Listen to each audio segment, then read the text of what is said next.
नमस्कार दोस्तों, आप क्राइम तक देख रहे हैं। आज बात करते हैं डॉन मुख्तार अंसारी की। क्या मुख्तार अंसारी की जान खतरे में है? क्या उसको स्लो पॉइजन दिया जा रहा है? इस तरह के तमाम आरोप लग रहे हैं और ये आरोप हम नहीं, ये आरोप लगा रहे हैं मुख्तार अंसारी के परिवार वाले। हालांकि जेल प्रशासन की तरफ से और यूपी की सरकार की तरफ से ऐसा कोई आरोप जो है वो नहीं लगाया गया और ना ही इस बात का कोई पुष्टि की गई है। दरअसल एक घटना सामने आई है, ताज़ा घटना जो है मुख्तार अंसारी से संबंधित है। होली की देर रात अचानक उनकी तबीयत ख़राब हो गई, उनको अस्पताल में दाखिल कराना पड़ा। पुलिस वालों का फ़ोन आता है मुख्तार अंसारी के भाई के पास और एक कहा जाता है कि आपके भाई बहुत ज़्यादा सीरियस है, तुरंत अस्पताल पहुंचिए। वो अस्पताल पहुंचते हैं और उसके बाद हालात जो है वो आपको बताने के लिए हमारे साथ हमारे वरिष्ठ सहयोगी आमिर भाई मौजूद हैं। आमिर भाई का बड़ा वास्ट एक्सपीरियंस है रिपोर्टिंग का और खासकर अगर मैं बात करूं उत्तर प्रदेश की राजनीति को और पुलिस को बड़े अच्छे से समझते हैं। आमिर भाई, आपकी परिवार से बात भी हुई है, क्या कहना है परिवार का? देखिए, मुख्तार अंसारी को लेकर चिराग पिछले 3 साल से, जब से 2021 अप्रैल में मुख्तार अंसारी को पंजाब की रोपड़ जेल से शिफ्ट किया गया था बांदा जेल, तब से लगातार कयासों का दौर जो है ना वो जारी है। कुछ ना कुछ दिन बाद कोई ना कोई ख़बर मिलती है जिससे फिर एक बार वो पुराना मुद्दा जो है वो ज़िंदा हो जाता है, क्योंकि मुख्तार अंसारी का नाम अपराध की दुनिया में बढ़ा रहा है उत्तर प्रदेश में। और ख़ास तौर से उसके साथ जिस तरह का ग्लैमर जुड़ा हुआ था, हालांकि अब इस सरकार में इस बात को नहीं कहा जा सकता है, तमाम जो अपराधी हैं उनके खिलाफ सख्त कार्रवाई सरकार की ओर से हो रही है और इसलिए ये कह सकते हैं सेफली कि ग्लैमर कोशेंट जो है वो अपराध से और अपराधियों से दूर हो गया है आम लोगों के लिए। लेकिन कल रात की बात अगर करें तो इसके लिए पीछे पृष्ठभूमि में जाना होगा। करीब 1.5 महीना पहले भी एक शिकायत इसी तरह की मुख्तार अंसारी और उनके परिजनों की तरफ से आई थी और ये आरोप लगाया गया था, फरवरी का शायद वो पहला हफ्ता था, कि खाने में जहर मिलाया गया, स्लो पॉइजनिंग की कोशिश की गई है और उसके बाद मुख्तार अंसारी की तबीयत बिगड़ी थी। खैर, बात आई गई हो गई क्योंकि कोई सीरियस मामला नहीं हुआ, उनका स्वास्थ्य भी उसके बाद ठीक रहा। लेकिन फिर 21 अप्रैल को जब उनकी दोबारा एक बार पेशी थी, और ये बता दूं दर्शकों को कि तमाम पेशियां इधर पिछले 1.5-2 साल से जो हो रही हैं वो सुरक्षा कारणों से बांदा जेल के अंदर से वीडियो कॉन्फ्रेंसिंग के जरिए हो रही हैं। तो आम कैदियों को जिस तरह से या सजा याफ्ता कैदियों को जिस तरह से ले जाया जाता है कोर्ट में पेशी के लिए, वो नहीं होता है यहाँ पर। तो 21 अप्रैल को जो पेशी थी तो कोर्ट में जो जेल की तरफ से जेलर थे उन्होंने वीडियो कॉन्फ्रेंसिंग में उपस्थित होकर कहा कि जो प्रिजनर है वो उसकी तबीयत ठीक नहीं है और इसलिए हम उसको सामने पेश नहीं कर सकते हैं। लेकिन अंदर की बात जब पता लगी तो ये पता लगा कि 19 मार्च को जब खाना मुख्तार अंसारी ने खाया तो उसके बाद उनकी तबीयत बिगड़ी और फिर एक बार परिवार के लोगों की तरफ से आरोप लगाया गया कि उनको खाने में जहर मिलाकर दिया गया। जहर उस तरह का जहर नहीं कि जिसको खाने का असर फौरन हो जाता है और फौरी तौर पर तबीयत ख़राब होती है और इंसान की जान को ख़तरा हो सकता है, बल्कि धीमा जहर, स्लो पॉइजनिंग परिवार का आरोप है और मुख्तार अंसारी का आरोप है कि उनके साथ ऐसा किया जा रहा है। हालांकि स्पष्ट तौर पर उन्होंने अभी तक नहीं कहा है कि आखिर ये कौन षड्यंत्र कर रहा है, कौन साजिश कर रहा है। लेकिन जाहिर है इशारा जो परिवार के लोगों से बात की जाती है तो अफसरों और सरकार के ऊपर, उत्तर प्रदेश सरकार के ऊपर सीधे तौर पर आरोप लगाते हैं कि कहीं ना कहीं उनकी संलिप्तता है इस साजिश के पीछे। और ये आरोप है उनका, एक बार फिर स्पष्ट कर दूं, ये उनके परिवार की तरफ से और मुख्तार अंसारी की तरफ से आरोप है। इसका कोई आमिर भाई कोई सबूत है या सिर्फ आरोप ही है? क्या इस दौरान कोई ऐसी पर्सनल वो पेशी में मिले उनसे या वो जेल में जाकर मिले?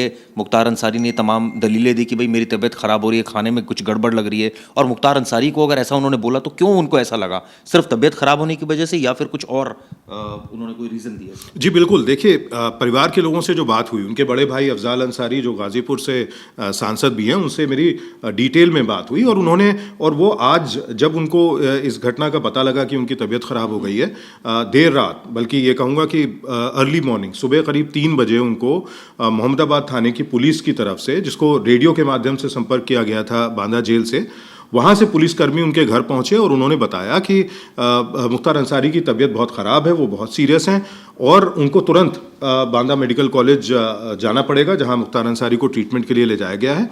और वो उसी समय वहाँ से निकल गए गाज़ीपुर से बांदा मेडिकल कॉलेज जाने के लिए।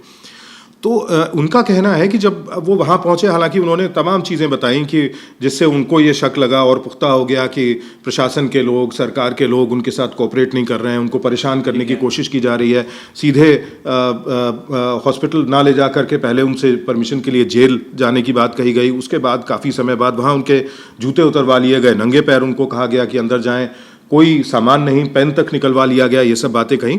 बहरहाल जब वो पहुंचे अस्पताल में और उन्होंने वहां पर मुख्तार अंसारी को देखा, तो उनका ये कहना है कि पूरे शरीर में जबरदस्त सूजन थी, स्वेलिंग थी। मुख्तार अंसारी का चेहरा सूजा। पर्सनली मिले हैं जाकर? जी, वो पर्सनली मिले हैं। 2 लोगों को अलाउ किया गया, हालांकि उसमें भी उनको शिकायत थी कि 3 लोगों को की इजाज़त है जेल मैनुअल के हिसाब से, लेकिन केवल 2 लोगों को इजाज़त दी गई। और तीसरा जो उनका बेटा उमर, वो वक्त से पहुंच गया था, उनका दावा है, लेकिन उसको मिलने नहीं दिया। बहरहाल वो पहुंचे तो उन्होंने देखा कि ज़बरदस्त सूजन पूरे शरीर में थी, चेहरा सूजा हुआ था, होंठ सूज कर दोगुने हो गए थे अपने साइज़ के, पेट सूजा हुआ था। और ये तमाम चीज़ें उनका दावा है, वो ये कहते हैं कि ये टेलटेल साइंस हैं कि कहीं ना कहीं कोई पॉइजनिंग हुई है। अब जाहिर है अगर लीवर की जांच होगी, तमाम शरीर के दूसरे अंगों की जांच होगी, तो ये साफ तौर पर पता लग जाएगा। जांच कौन करवाएगा? क्या यूपी सरकार करवाएगी इस बात की जांच कि ये ऐसा इतना अचानक? क्योंकि आमिर भाई, आपका इतना वास्ट एक्सपीरियंस है, आपने इतने कैदियों को देखा होगा, इतने कैदियों से बात की होगी, मेडिकल की कई स्टोरीज की होगी। ये जो परिस्थिति है कोई नॉर्मल परिस्थिति तो नहीं है? अगर इस तरह से होठ सूजे पड़े हैं, शरीर दोगुना हुआ पड़ा है, तो कुछ तो दाल में काला है, कुछ ना कुछ तो गड़बड़ है। बिल्कुल, देखिए अब परिवार के लोगों की अगर बात की जाए मुख्तार अंसारी की, तो वो तो साफ तौर पर कहते हैं और चैलेंज करते हैं, दावे के साथ कह रहे हैं कि अगर इस वक्त मुख्तार की तस्वीर को आम कर दिया जाए मीडिया के जरिए या सोशल मीडिया के जरिए, तो लोग खुद से जान जाएंगे कि दरअसल क्या हो रहा है वहाँ पर।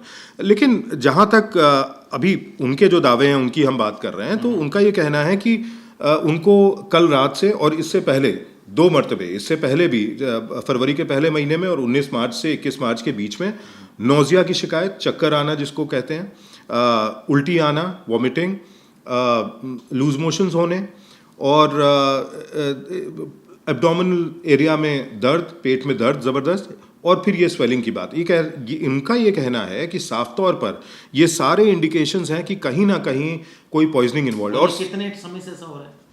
ये पिछले 1.5 महीने के आसपास से। हालांकि इससे पहले 2018 में अगर आपको याद हो तो बांदा जेल में उनकी पत्नी भी उस समय वहीं निरुद्ध थी। उनको सीने में दर्द हुआ, फिर अस्पताल ले गए, तो बाद में पता लगा कि हार्ट अटैक था एक्चुअली। लेकिन उस समय भी मेडिकल रिपोर्ट्स आने से पहले उनके परिजनों की तरफ से यही आरोप लगाया गया कि चाय में जहर मिलाकर दे दिया गया। हालांकि वो बात खत्म हो गई, क्योंकि उसके बाद फिर उनका स्वास्थ्य बेहतर हो गया, फिर पंजाब की रोपड़ जेल में रहे। 2021 अप्रैल के बाद से फिर दोबारा बांदा में। और जाहिर सी बात है परिजन भी चाहते हैं, उनको ये लगता है कि यूपी सरकार प्रोसिक्यूशन कर रही है, लगातार एक के बाद एक, अभी तक 8 मामलों में उनको सज़ा हो चुकी है।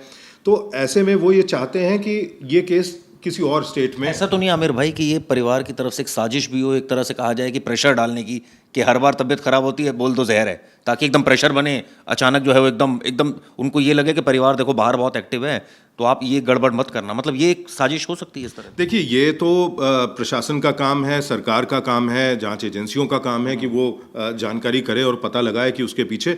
हम तो दर्शकों के सामने अपने ये रख सकते हैं कि जो जानकारी हमें प्रशासन या जेल के जो सूत्र हैं हमारे, उनके माध्यम से मिल रही है, या फिर उनके परिजन जिस तरह का आरोप लगा रहे हैं। तो इन्होंने साफ तौर पर यह कहा कि ये चूंकि सुप्रीम कोर्ट में इनकी एक याचिका है, उसके आधार के ऊपर सुप्रीम कोर्ट ने उत्तर प्रदेश सरकार को नोटिस भी जारी किया है।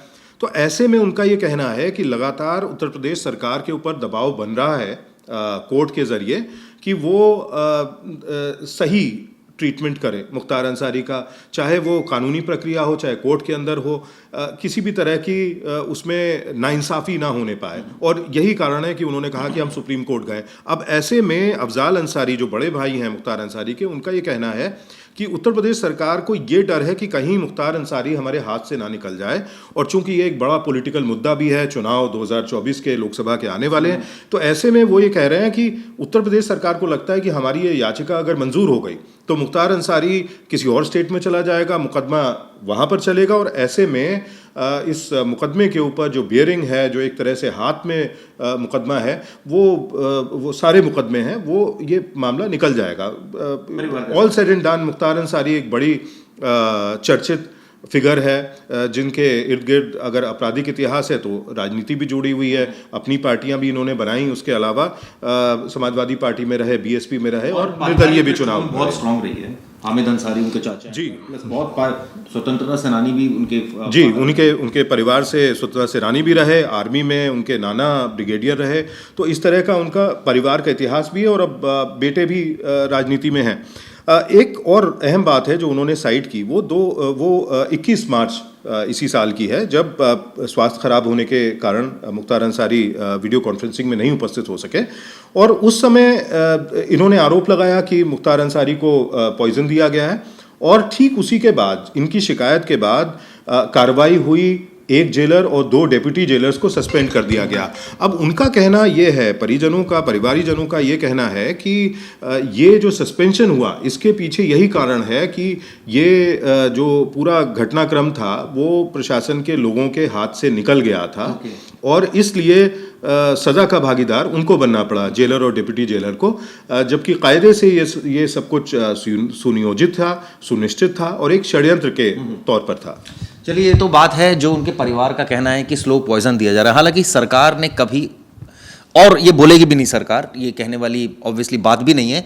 सच क्या है ये तो हम भी नहीं बता सकते क्योंकि हम तो सिर्फ एलिगेशन के बेसिस पर है, जो उनका परिवार एलिगेशन कर रहा है और जो स्वास्थ्य संबंधी जो उनको दिक्कतें हो रही है वो हम बताने के लिए यहाँ पर हैं। साथ साथ यूपी सरकार का जो पक्ष है वो भी हम बताने के लिए हैं, जो उन्होंने उन्होंने जो एक्शन लिया, चाहे उसमें जेलर को हटाया गया, चाहे कोर्ट्स में उन्होंने कई एप्लीकेशन मूव की, इस मामले में सच्चाई क्या है ये तो आने वाले वक्त में ही साफ हो पाएगा या पता नहीं हो भी ना पाए। ये वीडियो आपको दोस्तों कैसी लगी जरूर बताइएगा।